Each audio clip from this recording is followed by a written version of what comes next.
Good morning dear students. आज की class में हम मैट्रिक्स देखने जा रहे हैं कि what do we mean by matrix, उस चैप्टर में क्या होता है, मैट्रिक्स क्या होते हैं और इसके बेसिक्स, इसके ऑपरेशंस और इसके क्वेश्चंस। ओके, शुरू करते हैं मैट्रिक्स का एक इंट्रोडक्शन से। फॉर एग्जांपल में दो इक्वेशन लिखी हुई है मैंने, two linear equations in two pair of linear equation in two variables as a1x plus b1y equal to c1, a2x plus b2y equal to c2। अगर मुझे इस पर्टिकुलर इक्वेशंस को अगर एक प्रॉपर वे में, एक मतलब एक स्पेसिफाइड अरे में अगर इसको जमाना है तो मैं इसको कैसे लिखूंगा। मैं एक रेक्टेंगुलर ब्रैकेट बनाऊंगा, a1 b1 a2 b2 bracket close, और यहाँ पे c1 c2। तो मैट्रिक्स का मतलब ये होता है, matrix is a type of array, it is a type of array which has certain elements in it. Okay, और वो एक बहुत ही स्पेसिफाइड और ऑर्डर्ड वे में जो है डेटा को रिप्रेजेंट करने के लिए काम आती है। जैसे फॉर एग्जांपल मैंने यहाँ पे लिखा ना, x का कोफिशिएंट a1 था, y का कोफिशिएंट b1, a2 b2, मैंने इनके सारे कोफिशिएंट को एक स्पेसिफाइड ऑर्डर में लिखा हुआ है, तो मैट्रिक्स का ये काम आता है। और c1 c2 हमने यहाँ पे ऐसे लिखा। ठीक है, तो इस चैप्टर में हम यही जो है मैट्रिक्स के फंडामेंटल लॉज जो है देखने जाएंगे, और ये कैसी कैसी होती है, कितने कितने टाइप्स की होती है, वो भी हम देखने जाएंगे।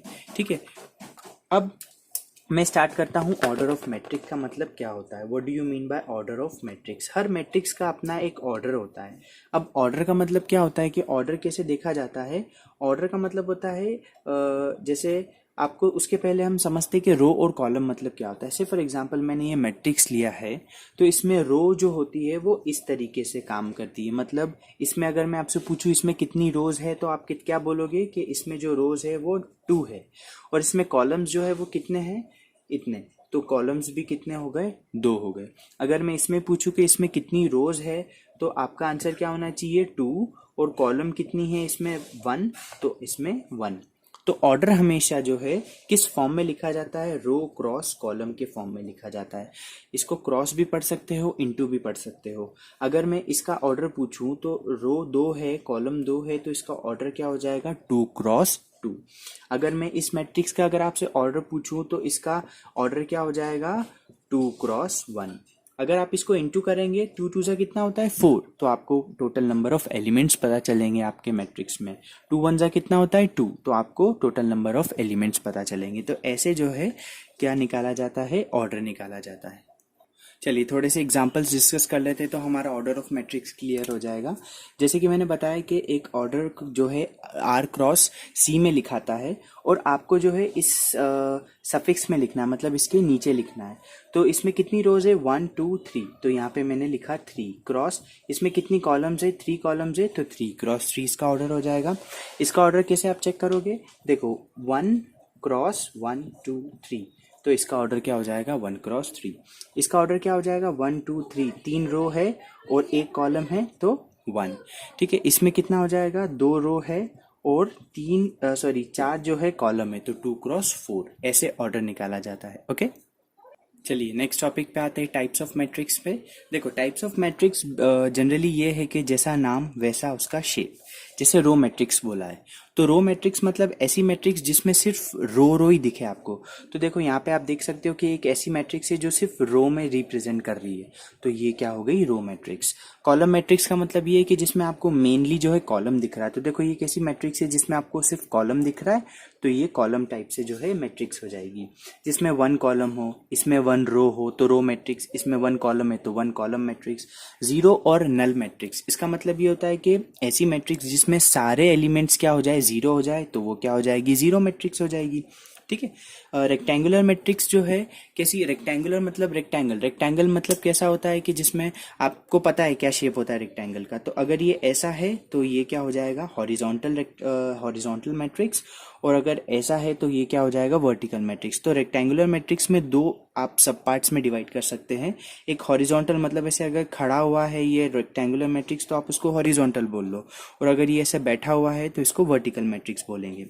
स्क्वायर मैट्रिक्स क्या होता है? स्क्वायर मैट्रिक्स मतलब आपको पता ही है, all sides are equal, square में प्रॉपर्टी होती है तो number of rows is equal to number of columns, मतलब जितने रो उतनी कॉलम। जैसे 2x2, 3x3, 4x4, 5x5, तो ये सारे क्या हो जाएंगे? स्क्वायर मैट्रिक्स के एग्जाम्पल्स हो जाएंगे। चलिए नेक्स्ट अदर टाइप्स पे आते हैं, डायगोनल मैट्रिक्स। डायगोनल मैट्रिक्स का मतलब ये होता है कि डायगोनल पे पोजीशंस, इसको बोलते हैं डायगोनल पोजीशंस, ये होती है डायगोनल पोजीशंस। तो डायगोनल पोजीशंस पे कुछ नंबर है और of diagonal positions. Of diagonal मतलब होता है कि जो डायगोनल नहीं है वो ऑफ डायगोनल हो जाएगा। तो ऑफ डायगोनल पोजीशंस पे अगर 0 आता है तो उस टाइप की मैट्रिक्स को बोला जाता है डायगोनल मैट्रिक्स। सिमिलरली ये तो मैंने 2x2 के ऑर्डर में लिया है, ये ऑर्डर लिया है मैंने 3x3 के।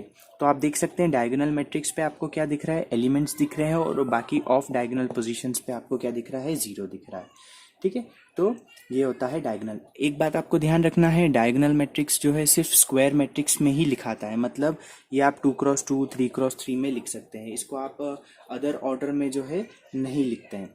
उसके बाद स्केलर मैट्रिक्स। स्केलर मैट्रिक्स का जो है बहुत मिलता जुलता है डायगोनल मैट्रिक्स से, बस आपको डिफरेंस ये है इन दोनों में कि जैसे कि डायगोनल मैट्रिक्स पे आप कुछ भी नंबर ले सकते हैं, बट यहाँ पे एक जैसे नंबर होने चाहिए। जैसे मैंने यहाँ पे 2 2 2 लिया, बाकी ऑफ डायगोनल पोजीशंस पे 0 है, तो वो क्या कहलाएगी? Scalar matrix. नाउ सबसे वेरी इंपॉर्टेंट जो एक मैट्रिक्स आती है वो यूनिट और आइडेंटिटी मैट्रिक्स है, जो जिसका बहुत इंपॉर्टेंस है इस चैप्टर में। आपको ध्यान रखना है कि आइडेंटिटी मैट्रिक्स मतलब क्या होता है। तो सबसे पहली प्रॉपर्टी आइडेंटिटी मैट्रिक्स की ये है कि इसे हम हमेशा स्क्वायर मैट्रिक्स के फॉर्म में ही लिखते हैं। मतलब आइडेंटिटी मैट्रिक्स या तो 2x2 फॉर्म में होगा, 3x3 में होगा, 4x4 में होगा। ये कभी भी जैसे 1x2 या 2x3 या 3x4 इस टाइप से नहीं होता है। ठीक है, और ये होता क्या है एक्चुअली, आपको डायगोनल पोजीशन पे 1 लिखना रहता है और ऑफ डायगोनल पोजीशंस पे आपको 0 लिखना पड़ता है। जैसे कि यूनिट है, by the name itself it is understood that it is unit, so we have to write 1 in place of all the diagonals, and in the off diagonal positions you have to write 0। Alright, तो ये था हमारा basic part. अब हम जो है इसके questions शुरू करते करना। जैसे कि आप देख सकते हो एक्सरसाइज में स्टार्टिंग में basic usually order of matrix ही पूछा जाता है कि इसका ऑर्डर बताइए, उसका ऑर्डर बताइए, इसमें क्या एलिमेंट है। ठीक है, तो वो आप कर सकते हैं। चलिए, इसमें एक बहुत इंपॉर्टेंट बात ये है कि अब मैं तुमको एलिमेंट्स देखना सिखाता हूँ कि कैसे एलिमेंट्स देखे जाते हैं। जैसे फॉर एग्जाम्पल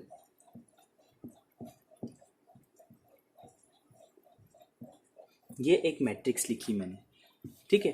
अब आपसे कोई बोल रहा है कि हमें बताइए A23 एलिमेंट, A23 एलिमेंट जो है वो क्या होगा। तो आपको पता होना चाहिए कि इस मैट्रिक्स में से आप ढूंढ सके कि A23 एलिमेंट क्या होता है। तो समझते हम किस पोजीशन को क्या बोला जाता है। ये जो फर्स्ट पोजीशन है इसको बोला जाता है A11। आप इसको कैसे चेक करोगे? ARC के रूप में चेक करिए। R का मतलब वही रो और C का मतलब कॉलम। तो किसी भी एलिमेंट को अगर आपको नाम देना है तो आप इस तरीके से देंगे, ARC के नाम देंगे। तो ये जो है ये फर्स्ट रो है और फर्स्ट कॉलम है, तो इसका नाम क्या हो जाएगा? A11, first row first column. ठीक है, अगर मैं इसकी बात करूं तो ये क्या है? रो तो पहली ही चल रही है पर कॉलम दूसरा हो गया है, तो ये A12 हो जाएगा। ये क्या हो जाएगा? A13। ये क्या हो जाएगा? A14। ठीक है, सिमिलरली अगर अब आप दूसरे रो में जा रहे हो तो ये A21 हो जाएगा, ये A22 हो जाएगा, ये A23 हो जाएगा और ये A24 हो जाएगा। ठीक है, अब आप थर्ड रो में जा रहे हो तो ये A31, A32, A33 and A34। ठीक है, इस टाइप से चलता है। तो अब आपको समझ में आ गया पोजीशंस मतलब क्या होता है, आप कैसे पोजीशन चेक करते हैं। ठीक है, तो बस आपसे अगर कुछ भी पूछ ले लाइक A34 निकाल के बताइए, तो आपको पता होना चाहिए A34 का मतलब क्या होता है। मतलब थर्ड रो में जो चौथा कॉलम है वो जो आंसर होगा वो आपका क्या हो जाएगा? A34। ओके, चलिए अब हम कुछ क्वेश्चंस कर लेते हैं। देखो, मैं वो जो स्टार्टिंग के क्वेश्चंस होते हैं जो ऑर्डर ऑफ मैट्रिक्स और एलिमेंट्स निकालना, वो आप आराम से समझ सकते हैं, कर भी सकते हैं। मैं डायरेक्ट मेन क्वेश्चंस पे आ रहा हूँ इनके मैट्रिक्स के। ठीक है, find XYZ satisfying the following equation. आपको यहाँ पे क्या निकालना है? XY की वैल्यू निकालना है, Z नहीं है ना यहाँ पे, XY की वैल्यू निकालना है जो इक्वेशन को सेटिस्फाई करे। अब देखिए इसको कैसे किया जाता है इस क्वेश्चन को। सबसे पहले तो मैं आपको सिखाता हूँ कंपेरेबल मैट्रिक्स क्या होता है। हमने वो स्किप कर दिया था, वो मैंने सोचा था आपको क्वेश्चन में ही समझाऊंगा। तो यहाँ पे देखिए, अब जैसे कि देख पा रहे इस मैट्रिक्स का ऑर्डर क्या होगा, 2 × 1। तो इसका क्या हो जाएगा 2 × 1। देखिए ये x+y अलग अलग नहीं है, ये एक ही एलिमेंट है, ठीक है। तो ये क्या हो जाएगा 2 रोज एंड 1 कॉलम, और यहाँ पे भी 2 रोज और 1 कॉलम है ना। तो आप दो मैट्रिक्स को अगर वो इक्वल में है और अगर आप उसको सॉल्व करना चाहते हैं तो आपको एक बात ध्यान रखनी पड़ेगी कि दोनों साइड उसका जो ऑर्डर है वो सेम होना चाहिए। तो यहाँ पे भी 2 × 1 है, यहाँ पे भी 2 × 1 है, तो मतलब हम इनको सॉल्व कर सकते हैं।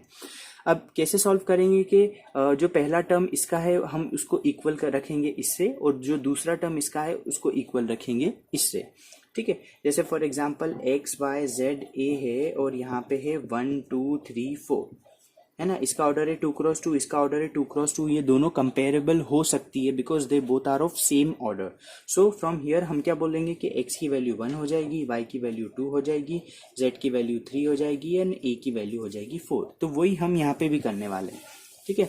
हम क्या रखेंगे x+y को क्या रखेंगे 8 और x - y को हम क्या रखेंगे 4। ये first equation, second equation. Elimination हम इस्तेमाल कर सकते हैं इसमें, माइनस प्लस माइनस, ये दोनों हुआ कैंसिल। y + y क्या दे देगा हमको 2y, 8 - 4 कितना दे देगा 4। तो y की वैल्यू क्या आ जाएगी हमारे पास 2, ठीक है। अब ये 2 आप या तो इस इक्वेशन में या इस इक्वेशन में रख दोगे तो आपको करस्पॉन्डिंगली x की वैल्यू निकल जाएगी। तो ऐसे इजी क्वेश्चंस है, हम और देखेंगे ये questions. Okay, let us come to this question. हमको ये दे रखा है a - b 2a + c 2a - b 3c + d = -1 5 0 13। अब इसका ऑर्डर क्या हो जाएगा 2 × 2, तो ये 2 × 2। सिमिलरली इसका ऑर्डर है 2 × 2, that means they both are comparable. अब इसमें हम a11 से इधर के a11 को कंपेयर करेंगे, a12 से इस a12 को, a21 a21 a22 a22। तो a - b क्या हो जाएगा -1, 2a + c क्या हो जाएगा 5, 2a - b क्या हो जाएगा 0 और 3c + d क्या हो जाएगा 13, ठीक है। अब यहाँ पे से इन चारों को सॉल्व करके हमको a b c d की क्या निकालनी है, वैल्यूज निकालनी है। तो हम ऐसा करते हैं, ये वाली इक्वेशन को लेके चलते हैं। -b को अगर उधर ले जाएंगे तो b = क्या है हमारा 2a, तो b जो है हमारा क्या होता है 2a। अब ये 2a की वैल्यू हम ऐसा करते हैं इस इक्वेशन में रखते हैं। तो इस इक्वेशन में रखेंगे तो हमको देखो क्या मिलता है, a - b की जगह हम क्या रखेंगे 2a = -1, a - 2a - a = -1, तो a = हमारा क्या आ गया 1 आ गया हमारा आंसर। तो a की वैल्यू 1 आई।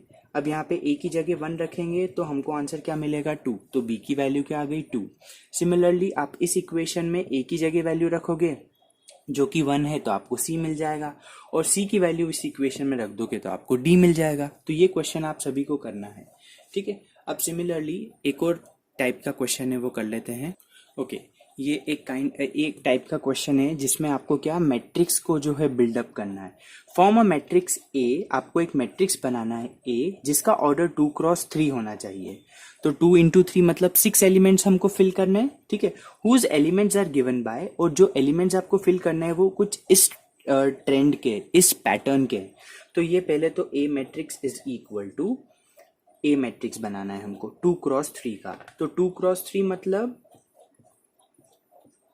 कुछ इस तरीके से बनाना है हमको, ऑलराइट, 2 और ×3, ठीक है।